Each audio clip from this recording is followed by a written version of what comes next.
Excuse me. Can I quit this podcast?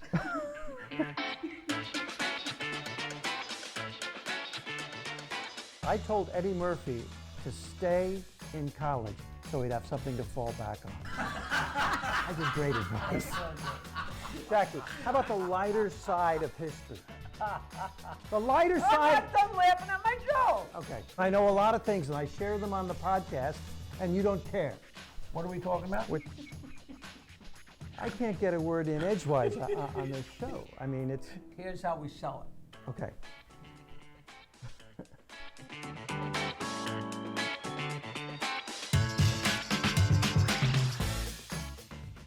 Here we are for another big podcast, and I'm Peter Bales. I'm Jackie Martling. This is Stand-Up Memories.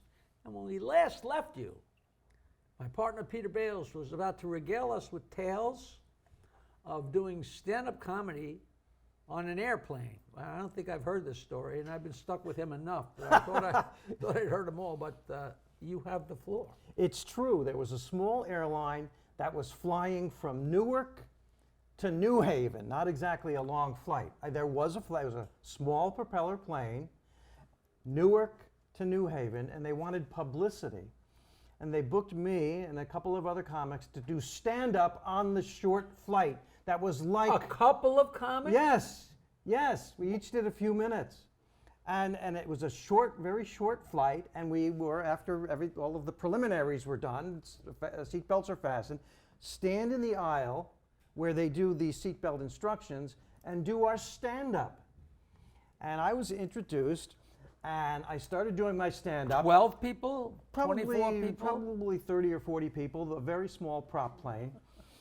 And I started doing my act, and of course it's loud white plane noise.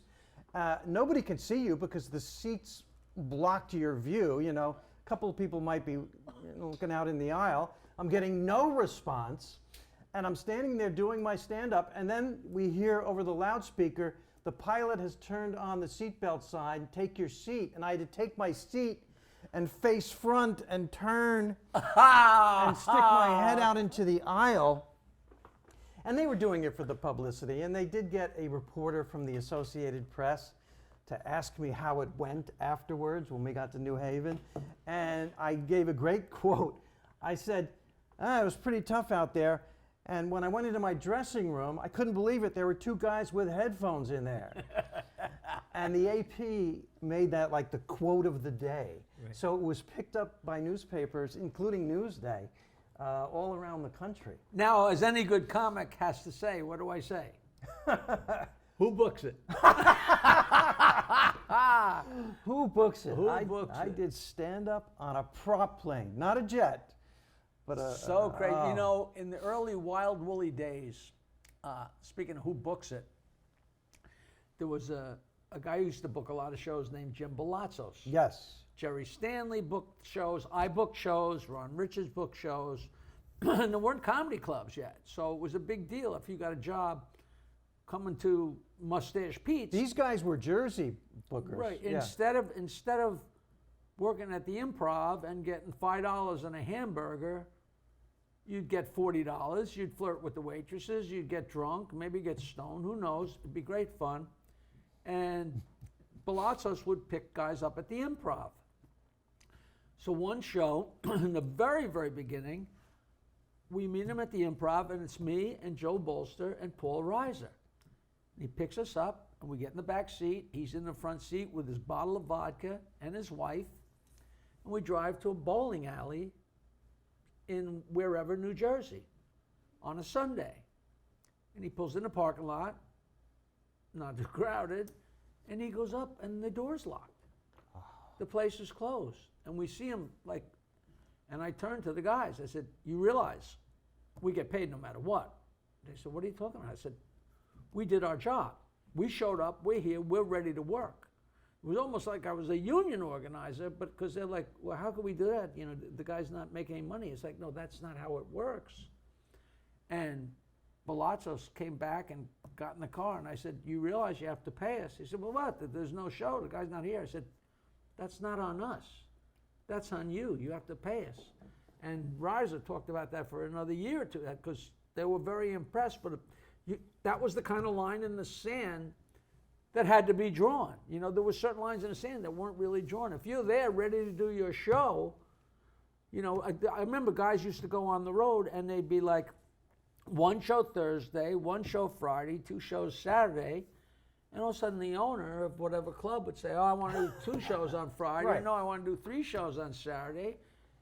And the guys would be like, no, you know, it's prorated. You know, Right. we get Right. a certain amount for 5 shows, Right. we get another amount for 6 shows, and the guy was like, no, I booked you for the week. Right. No, we're not indentured Servants. Right.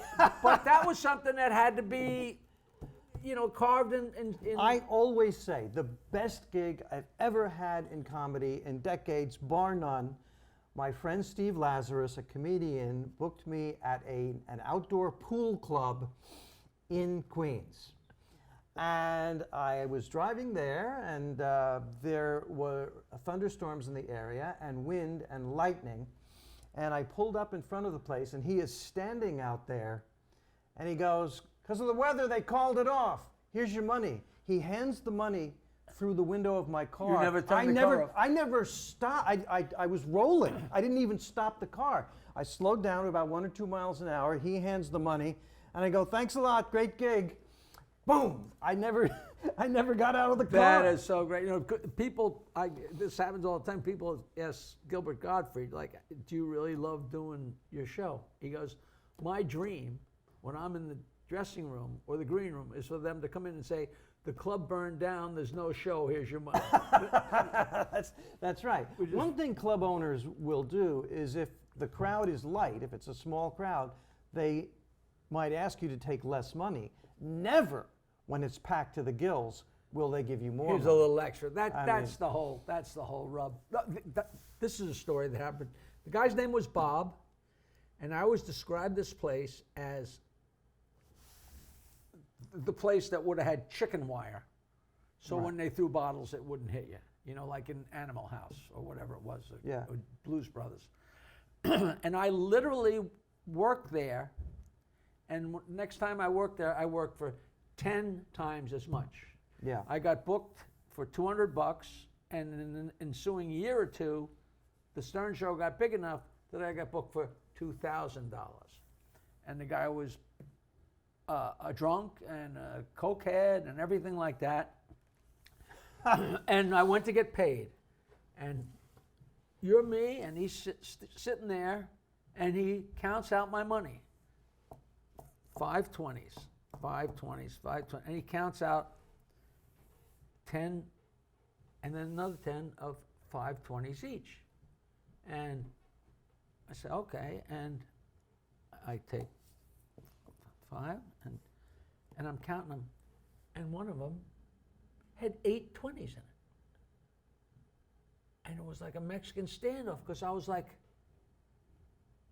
is he playing games to test whether I'm honest enough that I'm going to say you gave me too much? And I'm like, you know what? I'm going to call the bluff here. And I counted out all the money.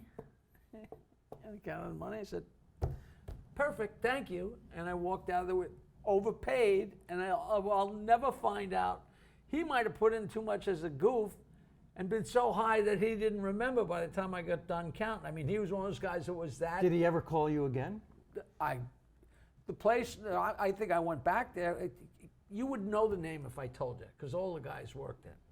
Okay. But it was, that's the only time that ever happened where the guy gave you, you know, because people give you money, like Dino from Uncle Vinny's or all them, you know, and it's so, you know, whatever it is, you count it, it's always on the nose. You know, they count it 3 times. You know, they don't want to shortchange you, and they don't want to give you too much, you know. Every time I got paid, the owner would say, we'll do better next time. Yeah, right. Yeah. And I remember at the Treehouse, I loved that club. You think Connecticut, you think Treehouse. I'm on The stage. cheapest Well- guy. He said, Jackie, I'm retiring. I said, thank you. I love him. I worked for Brad for 20 years. I got to tell you, I was at the Treehouse and in Westport, Connecticut, and sitting down front and laughing and being great during the show that I was hosting. Again, here's that name again, Meatloaf.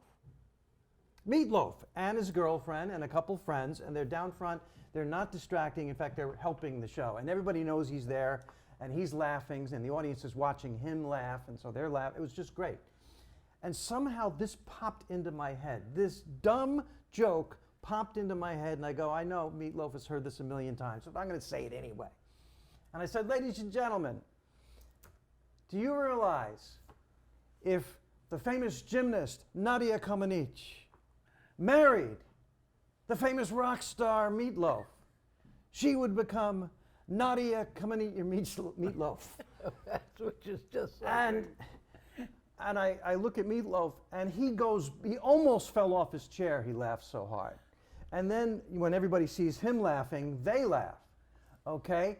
And he got a kick out of it. I got a kick out of it. And afterwards, his girlfriend, his gorgeous girlfriend, comes up to me, hands me a slip of paper, and said, here's Meat's number. Give us a call. We'll hang out. Ah. And I took that piece of paper home, and it was on my bureau for 5 years. But I never. On what occasion? Hey, I'm that comic. Yeah, I'm that comic that had a few too many drinks and gave me your phone number. But it was just nice that, you know, and they call him Meat, you know, and here's Meat's number, and I had it on my bureau. That's so fun, you know. Oh, that just. It adds a little. I did a New Year's Eve in Wilmington, and I'm working, and George Thorogood and the Destroyers were working in the theater. And I think it was time, so my show was now, and then he was between shows, so he came and sat, and he loved my jokes. We had a few laughs, you know. I think I ran into him years later, and he said, yeah, you know, it means nothing, but it's just fun, because you cross paths with these people at some point, you know. And a lot of them are great comedy fans. Great fun. Great What fun. a career. You know, it's so ridiculous.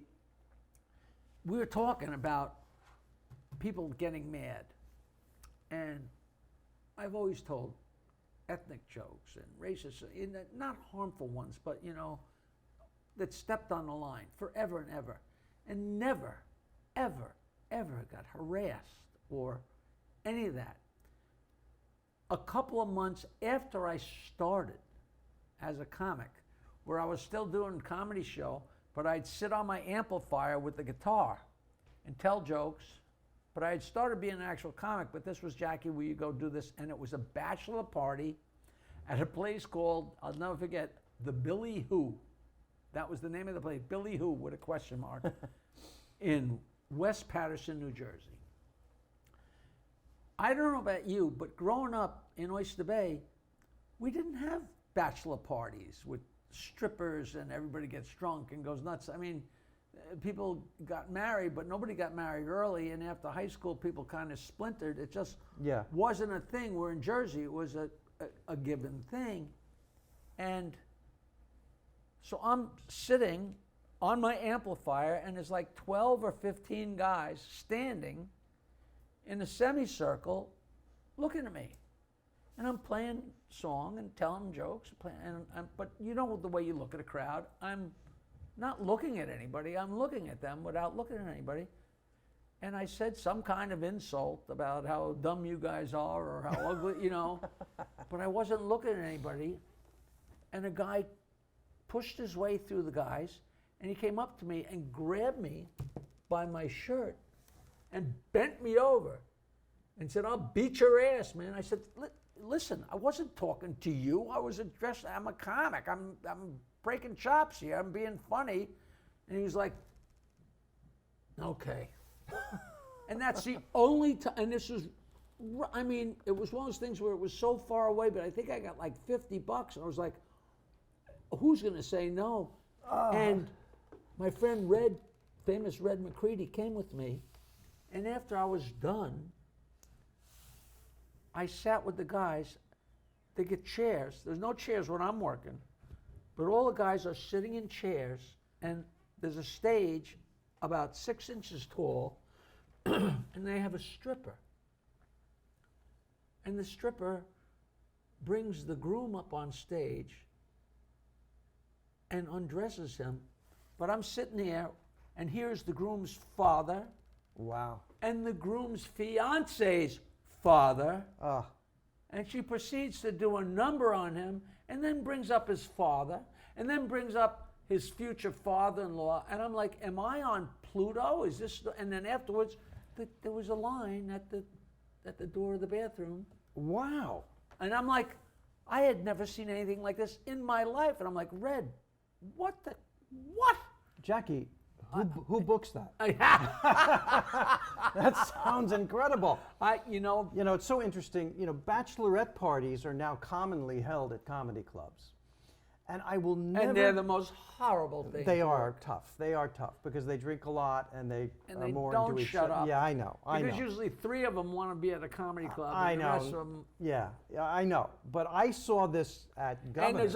and there's always club owners. Hey, great news! You got a bachelorette party. It's not. It's never great news.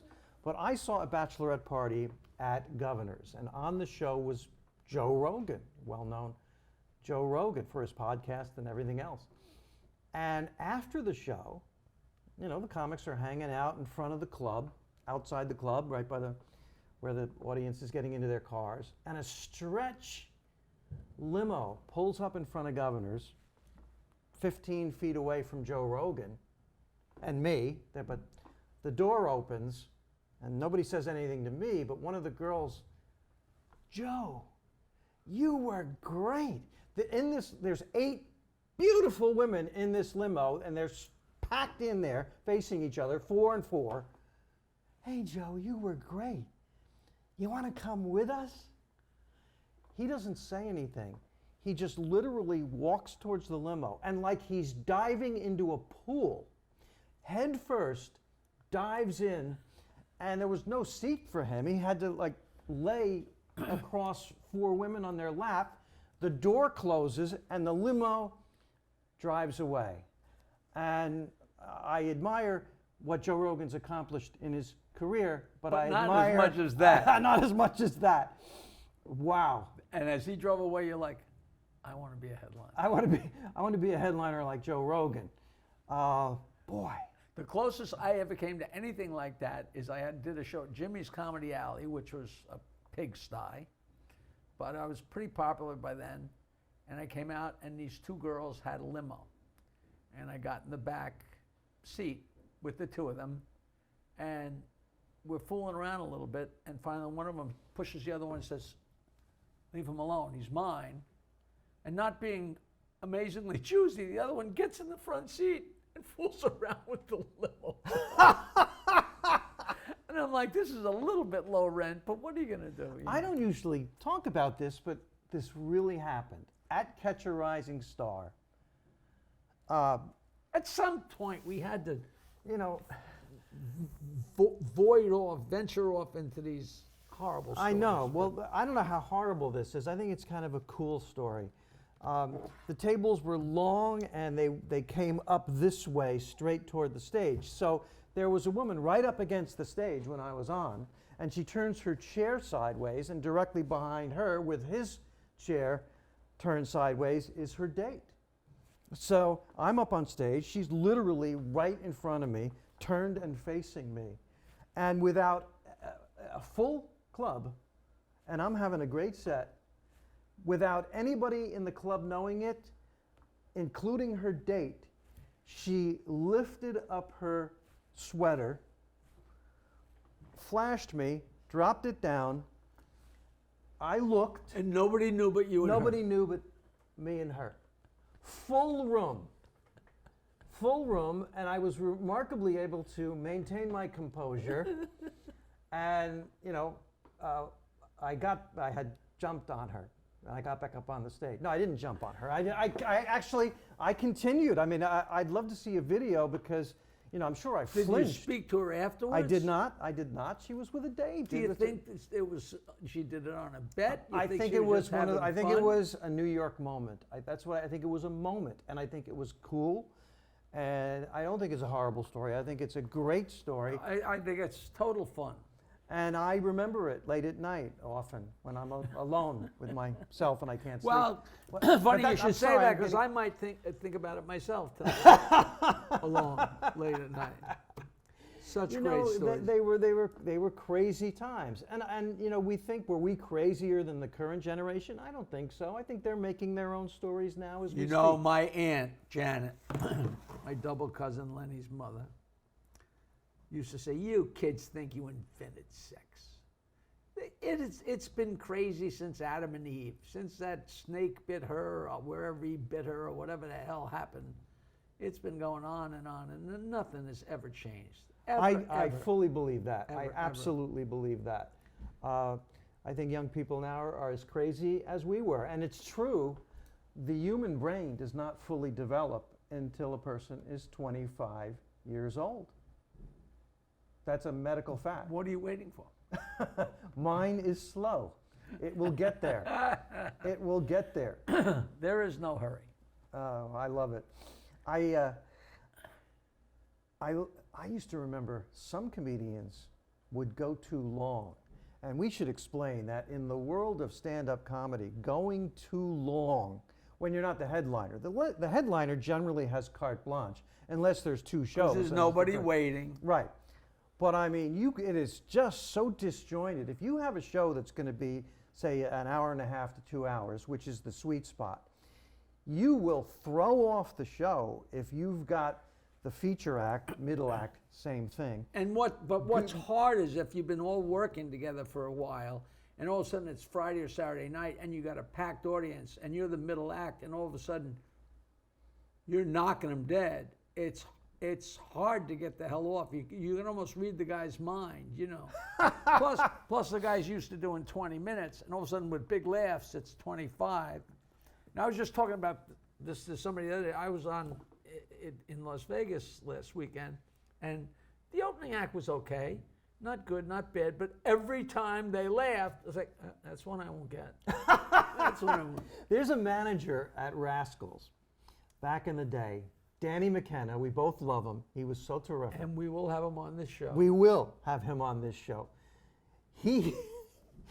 Guitar acts want to always prove to everybody, the audience, themselves, other comedians, that they can do straight stand-up if they have to. But of course, their guitar acts and their guitar material kills. It's stronger than their straight stand-up. So John Joseph, a wonderful comedian, today working all around the world, and he's a guitar act doing song parody, would go up at Rascals headlining 400 seats doing stand-up. And his guitar would be behind him, and he's going to, at some point, pick up the guitar, and he's doing his straight stand-up. And he would do straight stand-up, doing okay. Keep 20 minutes, 30 minutes, straight stand-up. Danny McKenna, the manager, walked down to the side of the stage in front of 400 people and goes, pick up the effing guitar. Subtle Dan. Subtle Dan. I'll tell you. He's the greatest. He's the greatest. He was absolutely the greatest. That You was know. one of the great clubs of all time. Yeah, and they had a second one, Rascals South, down in West Orange, New Jersey, with one of the brothers, the Magnuson brothers, Ward, who everybody said was the Fredo of the Magnusons. Well, he was all right. But we got to be getting close to the end here, and I want to finish off with a Rascal South. All right. I'm on stage at Rascal South. I always packed the place. I always killed the place. And it was a round table full of old guys. And they were rambunctious, and they were drinking. And one guy starts heckling me. And, you know, you say a few things and try and shut him down. And he heckles a little more, I try and shut him down. And you got to pick your spots. You can't go after him after everything he says, but he's talking too much. But he's got his back kind of to me, and I look down, and he's wearing a Rangers jersey with like somebody's name on it. I said, all right, you, out in the hall, 15-minute penalty. And the bouncer came over and took the guy and put him in the hall for a 15-minute penalty, like a hockey game. And after a certain amount of time, I said, all right, you can let him back in. He came back in, and he sat down, and he shut up, and the guy said it was the greatest heckler thing ever. What were the odds? You know, That was a comedy hat trick. I hat love trick. it. I love it. Wow. Those were the days. Yeah, These are stand-up memories. stand-up memories. I That's love 'em. our show. I love 'em. So we're going to eventually have some guests, and I might eventually do the ventriloquism or magic, whichever it's going to take to get more people in the tent. But Ventriloquism, magic, music. I might bend a spoon with my mind. You can do that. So crazy. I think we might draw the line at juggling. Although there have been some terrific comedy jugglers. W.C. Fields. He was a juggler? Are you I did not kidding? know that. I did not know that. If you saw his juggling, his film of him juggling in vaudeville, you'd think it was fake, except it's such old footage, you realize they can't fake it. Wow. What about the guys who juggle meat cleavers? That's dangerous. You can't sit up front for that. The guys that juggle a ping pong ball and a bowling ball and a meat cleaver, I'm like, And let's mention Go a home guy and learn a dick joke. that we knew, the late Mike Reynolds, was a terrific juggler. And But he was much funnier than Very- he was a proficient juggler. right, but he could juggle apples and eat the apple. That's how fast he was. Our wonderful friend, the late Mike Reynolds, a comic juggler. He's the first. I waited in line with him at Catch a Rising Star. The first time I ever waited in line was with Mike Reynolds. And then years later, I'm at the Rainy Night House. I'm like, "What are you doing here?" He said, "What are you doing here?" I said, "Yeah, I got the bug. I got the bug. I got the bug." And comedians take every set so personally. You mentioned the Rainy Night House, a little hole in the wall in Queens, New York. The owner was also the cook. And I worked there Vic with Suchman. Wow. Vic. Yes. I worked there with Dom Herrera when he was just starting out. Dom Herrera just starting out. And he went up and he had let's just be honest, a terrible, terrible set. And I saw the whole thing. And he was bummed afterwards. He apologized to me afterwards. Flash forward a couple decades. National headliner, selling out rooms during the week. Specials. Doing improv with Robin Williams. Specials on cable and Tonight Show appearances. And we worked together at a club. And he killed and he sells out. And he says to me, "Oh, by the way, that night at the Rainy Night House, I was just really tired." Yeah, he's still nagging He's at still him. nagging at him. Get over it. You're a huge success. He did say that to me. He remembered it. That you never forget that. All right, we're finishing with this. Mike Reynolds, who passed away. The first time I saw him again after Catch a Rising Star, we worked a couple times at the Rainy Night House. Now you remember the hostage situation, how tense it was in the country, and I guess it was Walter Cronkite, and behind him is the hostages, day 80. Yeah, I remember The that, hostages, day 92, and every night it was, I forget how high it went, but Into the 400s, I think. yeah, the number Yeah. went up and up and up and up. And it was so tense, and the whole country was so tense. And the hostages got freed. And being a ball breaker, and Reynolds goes, "Jackie, I got an idea. Tell me if you think this will be funny. I'm going to go up and open with, the hostages are free, day 1," which wasn't. It was just. And I said, "That is genius. You will kill with that." And he went up and said that. He never got him back. He said, "The hostages are free, day 1." I'm like, "What are you, out of your mind?" I think it was Glenn Hirsch, another terrific comedian, who knew a guy who got married on the day the hostages were taken. He got married on the day the hostages were taken. So as he starts his marriage, he would see in the paper every morning, "Hostage crisis, day 97. So he knows And it was how long he's been married. "Hostage crisis, day 337. And he remembers, "That's how long I've been married." Well, the day they got freed, he should have divorced his wife. There All you right, let's go. go home. I'm going to go have a hamburger. It's been a while. I don't even know whose turn it is to pay. Yours. Oh, this is Stand Up Memories. I'm Jackie Martling. I am Peter Bales, and we're going to be back with more great shows. Hey, a new episode of Stand Up Memories every Wednesday. How exciting is that? Starring me, Peter Bales, and right here, Jackie the Joke Man Martling. Please follow us on social media. Search it out. What is it? Me space? MySpace, Your space? TikTok, Instagram, Facebook. Doodah, doodah.